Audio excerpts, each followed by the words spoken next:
Good morning. तो आज हम एक्सेल के ऊपर चर्चा करेंगे कि एक्सेल को ओपन कैसे करना है और किस तरह से हमने एक्सेल के अंदर काम करना है। ठीक है। तो पिछले जितने वीडियो थे उसमें हमने एमएस वर्ड को पूरा कंप्लीट किया था। अब हम जो जा रहे हैं एक्सेल के ऊपर जा रहे हैं, तो एक्सेल को कैसे ओपन करना है। तो आपके पास दो तरीके आएंगे। सबसे पहले आप स्टार्ट बटन में जाओ, वहाँ पे आपने माइक्रोसॉफ्ट ऑफिस में जाके एक्सेल के ऊपर क्लिक करना है। आपके सामने एक्सेल का फॉर्मेट इस तरह से खुल जाएगा। देन आप दूसरे तरीके से ओपन करना चाहते हैं तो आपके पास विंडो की प्लस आर होता है, आप वहां से भी एक्सेल को ओपन कर सकते हैं। ठीक है, विंडो प्लस आर, और वहां पे कमांड डालनी है आपने, एक्सेल कमांड। ठीक है। तो सबसे पहले जैसे एक्सेल आपका फॉर्मेट खुल जाता है तो हम क्या करते हैं कि एक्सेल के अंदर यूज कंट्रोल प्लस एरो की, तो आप जैसे कंट्रोल प्रेस करेंगे लेफ्ट एरो तो लेफ्ट में चले जाएंगे, डाउन एरो तो डाउन में पहुंच जाएंगे हम। ठीक है। चारों तरफ हम घूम सकते हैं, मतलब चारों तरफ आप इसका यूज कर सकते हैं। अब इसके अंदर जो रो होती हैं 10 48 576 होती हैं। ठीक है। कॉलम होते हैं इसमें 16,384। ठीक है, 16,384 इसके टोटल कॉलम होते हैं। ये डाल सकते हैं आप, यहाँ देख सकते हैं। उसके बाद आपकी जो सेल निकालनी है, सेल निकालने के लिए आपको रो एंड कॉलम को मल्टीप्लाई करना, आपके टोटल सेल निकल जाएंगे। ठीक है। तो इस तरह से हम इसका यूज कर सकते हैं, कंट्रोल वाली इसका। अगर आप सीरीज बनाना चाहते हैं तो इसमें हमारी एक नंबर सीरीज बन जाती है, एक हमारी बीक सीरीज। नंबर सीरीज बनाने के लिए देखो यहाँ पे आपने 1 लिखा और ड्रैग और ड्रॉप। ठीक है, फिर प्लस पे क्लिक किया, फिर सीरीज। अगर आप इस तरीके से नहीं करना चाहते तो 1 और 2 लिखो, इसको सेलेक्ट कर लो। ठीक है। जैसे आपने इसको सेलेक्ट कर लिया, सेलेक्ट करने के बाद आपने साइड में जाके इसको ड्रैग करना और ड्रॉप कर देना, तो आपकी काउंटिंग इस तरह से आ जाएगी। अगर आप मंथ की सीरीज बनाना चाहते हैं तो जैसे आपने जनवरी लिखा आपने, तो आप इस तरह से इसको स्क्रॉल करेंगे नीचे की तरफ, आपका ऑटोमेटिक आ जाएगा। अच्छा, वीक सीरीज बनानी है आपने, तो वीक सीरीज बनाने के लिए सेम ऐसा ही प्रोसेस रहेगा। जैसे आप स्टार्टिंग में लिखते हैं SUN, संडे लिखते हैं, मंडे लिखते हैं, जो भी आप जहां से भी आप इसको ड्रैग करना चाहते हैं आप इसको ड्रैग करके ड्रॉप कर सकते हैं। ठीक है। देखो इस तरह से आपके पास ऑप्शन आ जाएगी। तो हम इस तरह सीरीज का यूज करते हैं, सीरीज को एक्सेल के अंदर हम इस तरह से बनाते हैं। तो मोस्टली सबसे पहले मैं आपको इस एक्सेल के बारे में सारी चीज बताता हूँ कि मिनिमाइज, मैक्सिमाइज और क्लोज बटन कौन कौन सा यूज होता है। ठीक है। ये आपका ऑफिस बटन, आज के टाइम फाइल भी आ गया, मेन्यू बार, और यहाँ पे आपका नेम बॉक्स, फॉर्मूला बार आ जाएगा। ठीक है, जहाँ पे हमारा कर्सर पॉइंट है, स्क्रॉल बार आ गया, ये नीचे भी होती है स्क्रॉल बार। और यहाँ पे हमारा स्टेटस, जैसे सीट 1 2 3, आप जितनी सीटें हैं यहाँ पे निकालने जाते हैं, जितना आपका काम है आप सारा यहाँ पे कर सकते हैं। तो इस तरह से हम इसका यूज करते हैं। ठीक है। अब जैसे आपने कंट्रोल प्लस डाउन एरो किया तो नीचे चले जाएंगे आप। ठीक है। आप कहीं भी जाना चाहते हैं तो कंट्रोल के साथ एरो के साथ आप चारों तरफ घूम सकते हैं। अगर इस फाइल को हमने सेव करना है तो ऑफिस बटन या फाइल में जाएंगे और सेव पे क्लिक कर देंगे। जैसे आपने सेव पे क्लिक किया और आपने यहाँ पे कोई नेम एंटर कर देना है, जैसे नेम एंटर करेंगे, जैसे मान लो हाईटेक के नाम से आपने इसको सेव करना है, एंड सेव कर दिया, आपकी फाइल सेव होगी। आप इसमें कुछ एडिट करना चाहते हैं और फिर से आप सेव करना चाहते हैं तो आप क्या करेंगे, फिर से वहीं जाएंगे आप सेव के अंदर और सेव कर देंगे। ठीक है। बट मैं चाहता हूं कि बार बार लोकेशन चेंज या नेम चेंज करना है तो मुझे सेव एज में जाना चाहिए, क्योंकि जो फाइल आपकी एक बार सेव होगी है तो डाटा आपका उसी में सेव होगा। अगर उसमें कुछ चेंजिंग करनी है नेम में आपका तो सेव एज में आपको जाना पड़ेगा। देन बाहर आ गए। उसके बाद हम इसको क्लोज करना चाहते हैं कि क्लोज हमने कैसे करना है। ठीक है। तो क्लोज करने के लिए आपको सिंपल वहीं जाना है आपने ऑफिस बटन के अंदर, और वहां पे आपको एक क्लोज ऑप्शन मिलेगी। देन आपने यहाँ से आपने क्लोज कर देना है, मतलब प्रिंट प्रीव्यू देखना तो प्रिंट प्रीव्यू देख सकते हैं पहले आप। ठीक है। और क्लोज ऑप्शन भी वहां पे मिलती है, तो जैसे हमने क्लोज प्रिंट प्रीव्यू, ठीक है, प्रिंट जो आपका आ गया। ठीक है। उसके बाद हमने क्या करना है, यहाँ पे ऑफिस बटन में जैसे जाते हैं हम, ऑफिस बटन में जाने के बाद हमने क्लोज कर दिया। क्लोज करने के बाद यहाँ से हम दोबारा से फिर से इसको ओपन करेंगे। ओपन करने के बाद ओपन करने के बाद हम अगर नया डॉक्यूमेंट लेते हैं न्यू में जाएंगे, न्यू डॉक्यूमेंट आपके पास आ जाएगा। अगर इसको क्लोज करना तो क्लोज करके फिर से बाहर जा सकते हैं। ठीक है, हाईटेक से हम फिर से ओपन कर सकते हैं, रिसेंट में मिल जाएगा और ओपन है। ठीक है, प्रिपेयर हो गया, सेंड टू हो गया आपका, या फिर आपने पब्लिश करना है तो ऑनलाइन भी प्रोसेस यहाँ पे आप कर सकते हैं। मेन चीज़ है कि आपका इंटरनेट यहाँ पे कनेक्ट होना चाहिए, आपका ऑफिस इंटरनेट में। अगर आप चाहते हैं होम बटन के अंदर आपने कट कॉपी पेस्ट का यूज़ कैसे करना है, तो सेलेक्ट करेंगे सबसे पहले। जैसे हम सेलेक्ट करते हैं तो यहाँ पे हमारी ऑप्शन आती है कट।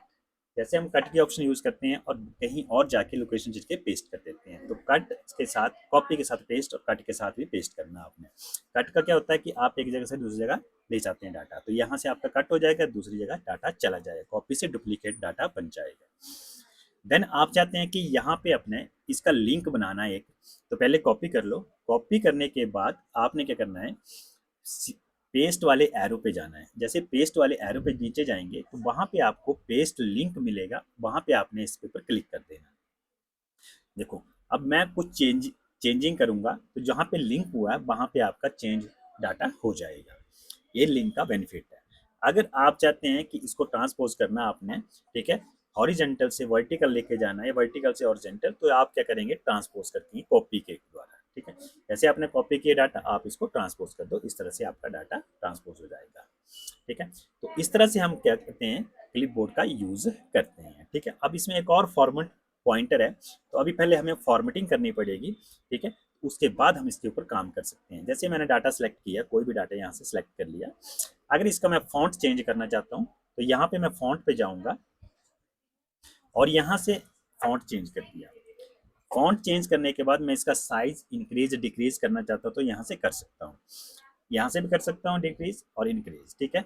और यहाँ पे हम इसको बोल्ड करेंगे, इटैलिक करेंगे, अंडरलाइन करेंगे। दो तरह की अंडरलाइन मिलेगी आपको यहाँ पे। बॉर्डर एक्सेल के अंदर जरूर जो है ना ऑल बॉर्डर का यूज करना है। देन कलर का यूज करेंगे, तब फॉन्ट कलर और यहाँ पे आपको बैक कलर दोनों मिल जाएंगे। तो मैंने यहाँ पे बैक कलर ले लिया और यहाँ से मैंने फॉन्ट का कलर यूज करना है, तो इस तरह से ले सकते हैं आप। कलर कोई भी चूज कर सकते हैं, इस तरह से आपके पास कलर आ जाएगा। अब एक्सेल में क्या होता है, कई बार डाटा हमारी वन कॉलम से दूसरे कॉलम की तरफ ड्रैग हो जाता है और होता एक ही कॉलम है, तो उसको बड़ा करने के लिए आपको ऊपर जाना होता है, जहाँ पे हेडिंग होता है, और साइड में आपका जो रो हेडिंग होता है वहां पे जाना होता है। अब इसको अपने टॉप में देखना है, टॉप में देख सकते हैं, बॉटम, लेफ्ट, राइट, चारों तरफ से आप इसको सेंटर में कर सकते हैं, अलाइनमेंट इसकी कर सकते हैं। यहाँ पे इंक्रीज और डिक्रीज ऑप्शन भी मिलेगी आपको, तो उसका भी यूज कर सकते हैं। यहाँ पे से ऑटोमेटिक आपका दोनों साइड इंक्रीज होता जाएगा डाटा में, ठीक है। उसके बाद आप यहाँ पे इंक्रीज डिक्रीज यहाँ से भी, नीचे से भी कर सकते हैं, इंक्रीज और डिक्रीज कर सकते हैं, यहाँ से डाटे को ऑटोमेटिक वहाँ पे ले जा सकते हैं। अगर आप चाहते हैं इसमें आपने डायरेक्शन चेंज करनी है, तो डायरेक्शन चेंज करने के लिए आपको ए बी की ऑप्शन आती है साथ में ही अलाइनमेंट के साथ, तो वहाँ से हम इसकी डायरेक्शन को भी चेंज कर सकते हैं, ठीक है। अब हम यूज़ करेंगे रैप का। जैसे आपने राजकुमार शर्मा लिखा, तो रैप टेक्स्ट आपको चाहिए कि एक ही सेल के अंदर नीचे की तरफ आ जाए, तो इस तरह से आप यूज़ करेंगे, रैप का यूज़ करेंगे, ठीक है। अब यहाँ पे आपने रैप कर दिया, जैसे करण कुमार, ऑटोमेटिक ये उस हिसाब से चलता रहेगा, ठीक है, रैप से, ठीक है। इसको बोलते हैं रैप टेक्स्ट करना, ठीक है। नेक्स्ट आता है मर्ज एंड सेंटर। किसी भी आपने 3-4 कॉलम को आपने सिंगल लाइन बना के चलना है, तो आपने क्या करना है, मर्ज एंड सेंटर का यूज करना है, ठीक है। तो इस तरह से देख सकते हैं, मर्ज और सेंटर में आपका एक लाइन बन जाएगी, एक हेडिंग बन जाएगा आपका। जैसे कोई आपने इनवॉइस बनाना है या बिल बनाना है, तो उसके लिए आप इसका यूज करेंगे। आपको 3-4 लाइनों के लिए यहाँ पे यूज करना है मर्ज और सेंटर का, तो आप क्या करेंगे, ये तो आप जो भी करना चाहते कर सकते हैं आसानी से। अब 3-4 लाइन है, जैसे आपने एक नोटबुक की कॉपी की तरह यूज करना आपने इसको, मर्ज और सेंटर को, तो आप क्या करेंगे, सेलेक्ट करेंगे 3-4 लाइन को इकट्ठा, फिर मर्ज वाले एरो पे क्लिक करेंगे, वहां पे आपका मर्ज अक्रॉस आएगा, वहां पे आपने इसको क्लिक कर देना है और बॉर्डर इसका जरूर लगाना है। बॉर्डर लगाने के बाद आपको लाइनिंग का पता चल जाएगा कि कौन कौन सी लाइन आपने यूज या बनाई है, ठीक है। तो यहाँ पे बॉर्डर करके आपको इस तरह से दिखाई देगी लाइन, ठीक है। तो इस तरह से हम अलाइनमेंट का यूज करते हैं, ठीक है। होप आपको समझ आया होगा अलाइनमेंट कैसे करनी है आपने। तो चलो हम आगे बढ़ते हैं। अब देखो फॉर्मेट पॉइंटर, फॉर्मेट पॉइंटर जैसे आपने फॉर्मेटिंग करके रखी है और वही फॉर्मेटिंग आपको पूरे डाटे में चाहिए, तो एक बार यूज कर ली आपने, तो आपने जहाँ पे फॉर्मेटिंग की वहाँ पे क्लिक करना और फॉर्मेट पॉइंटर में लेने के बाद आपने उस डाटे को सिलेक्ट करना, आपका data same to same formatting हो जाएगा, ठीक है। इस तरह से हम फॉर्मेट पॉइंटर का यूज करते हैं एमएस एक्सेल के अंदर, ठीक है। नेक्स्ट आपका जैसे यहाँ पे कोई भी डाटा है आपका, ये डाटा बनाना चाहते हैं आप, तो बना सकते हैं एक्सेल में। अब हम आगे चलेंगे कि नंबर का यूज़ कैसे करना है आपने, ठीक है। तो नंबर वाले ऑप्शन के ऊपर हम नंबर का यूज़ कैसे करेंगे, तो यहाँ पे हम कुछ डाटा अप्लाई करेंगे। जैसे आपने डाटा लिख दिया इस तरह से, यहाँ पे हम डेट लिखते हैं, डेट लिख दिया आपने इस तरह से, ठीक है। यहाँ पे हम चाहते हैं कि 001 लिखना चाहते हैं पर लिख नहीं पाएंगे, ठीक है। तो ये सारी ऑप्शन मैं आपको आज बता रहे जा रहा हूँ किस तरह से यूज़ करना है। अगर डाटे को आपने नंबर में करना है, आपने करेंसी में चेंज करना है, अकाउंटिंग में चेंज करना है, तो ये सारी ऑप्शन आपको यहाँ पे मिल जाएगी। यहाँ से भी चेंज कर सकते हैं आप इस तरह से, ठीक है। सारी ऑप्शन आपको यहाँ पे चेक करेंसी की मिल जाएगी। परसेंटेज में चाहिए आपको, कॉमा स्टाइल चाहिए, डेसिमल इंक्रीज डिक्रीज करने, तो यहाँ से हम सारी ऑप्शन कर सकते हैं, ठीक है। अब डेट का फॉर्मेट आपने चेंज करना, तो वो भी आपको नंबर में जाना पड़ेगा। वहाँ पे नंबर में जाने के बाद आपको ऑप्शन मिलेगी नीचे जाके, ठीक है, कस्टम में। वहाँ पे आप डेट के उसको डेट को फॉर्मेट को चेंज कर सकते हैं। इस तरह टाइम का भी हर एक चीज़ आप चेंज कर सकते हैं। यहाँ पे सारी ऑप्शन यहाँ पे मिल जाएंगी आपको। अब होता है कि जैसे आप 001 लिखना चाहते हैं, कई बार क्या होता है कि आपको कोई इनवाइस है वो 001 से यूज़ करना है आपने, तो कैसे, तो आपने टेक्स्ट का यूज़ करना है। अब टेक्स्ट जब यूज़ करेंगे आप, तो 001 जैसे आप लिखते हैं, एंटर करते हैं, तो इस तरह से आपका डाटा है। अब इसमें एक फ़ायदा होगा कि इसमें आपको 1 2 3 4 5 ऑटोमेटिक सीरियल वाइज नंबर चल पड़ेगा, आपको प्लस के साइन के ऊपर क्लिक करने की जरूरत नहीं पड़ेगी, ठीक है। तो इस तरह से और भी ऑप्शन है यहाँ पे, वो साइंटिफिक जो भी है, अलाइनमेंट वगैरह जो भी करनी है, आप सारी ऑप्शन यहाँ पे नंबर के अंदर भी कर सकते हैं। जो आप यूज़ करना चाहते हैं, सारी ऑप्शन यहाँ पे अपनी मर्जी से अवेलेबल मिल जाएगी आपको, ठीक है। प्रोटेक्शन करना तो सारी चीज़ आपको यहाँ पे भी मिल जाएगी। देन ओके करके आप इससे बाहर आ जाएंगे, ठीक है। तो इस तरह से हम नंबर का यूज़ करेंगे, ठीक है। अब नेक्स्ट ऑप्शन जो आती है हमारी, उसमें क्या है कि हम कंडीशनल फॉर्मेटिंग का यूज़ करेंगे, ठीक है। अब ग्रेटर देन, जैसे 1 आपने यहाँ पे लिखा है तो राइट हो जाए, या फिर आपने लेस देन का यूज़ करना है, जैसे आप यहाँ पे लेस देन का यूज़ करेंगे। अब सिलेक्ट नहीं हो डाटा, जैसे सेलेक्ट करेंगे डाटे को, पहला आपका डाटा सेलेक्ट होना चाहिए, उसके बाद वहाँ पे आप यूज़ कर सकते हैं लेस देन। मैंने लेस देन यहाँ पे कर दिया, जैसे 0 एंड और कलर कर दिया इस तरह से, ओके। पर फिर भी फॉर्मेट में क्या होगा, ये एक तरफ हमारा 0 आ रहा है और एक तरफ हमारा 1 आ रहा है, तो हम चेंज करना चाहते हैं तब भी हम चेंज नहीं कर पाएंगे। देखो नहीं हो रहा ना चेंज, क्योंकि 1 और 0। तो यहाँ पे मैंने दोनों कंडीशनों में, ग्रेटर देन में भी और उसके बाद लेस देन में भी, हमारा 1 का यूज़ करना ही करना है आपने। देखो 1 का यूज़ किया, ओके आ गया। अगर आप यहाँ पे लेस देन का यूज़ करेंगे तब भी आपने 1 का ही यूज़ करना, ताकि लेस देन 1 से जो नीचे होगा वो ऑटोमेटिक उसमें चला जाएगा। बट हमारा जो कर्सर पॉइंटर कहीं और मूव हो गया था, ठीक है, इस तरह से। तो आप यहाँ पे जाएंगे और लेस देन का यूज़ करने के बाद यहाँ पे आपने जैसे 0 लिखा तो ऑटोमेटिक वो आपका कलर चेंज हो गया, ठीक है। इस तरह से 1 लिखेंगे तो ऑटोमेटिक आपका 2 कलरों में डिफरेंट हो जाएगा, इस तरह से, ठीक है। तो जैसे आप कहीं भी डाटा लिखते हैं, जैसे फॉर एग्जाम्पल यहाँ पे डाटा लिखते हैं, ऑटोमेटिक व्हाइट में चला जाएगा वो, इस तरह से, क्योंकि हमने कलर उसका चेंज किया है, ठीक है। तो इस तरह से हम इसका यूज़ कर सकते हैं। और भी हमारे पास डाटा, जैसे परसेंट के अकॉर्डिंग करना आपने, डाटा वार्ड के अकॉर्डिंग करना आपने यहाँ पे, तो ये सारी ऑप्शन आपके पास मिल जाएंगे किस तरह से आपने इसका यूज़ करना है। अब जैसे हमने डाटा लिखा है, इसको सेलेक्ट किया।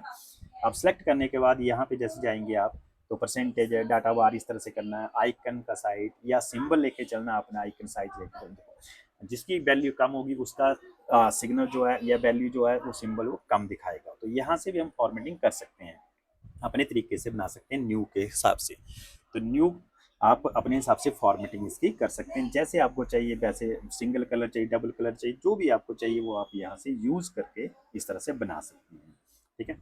अब हम चलते हैं आगे फॉर्मेटिंग के लिए। फॉर्मेट टेबल डिज़ाइन करना, अपना फॉर्मेट टेबल का डिज़ाइन कैसे यूज़ करते हैं, ठीक है।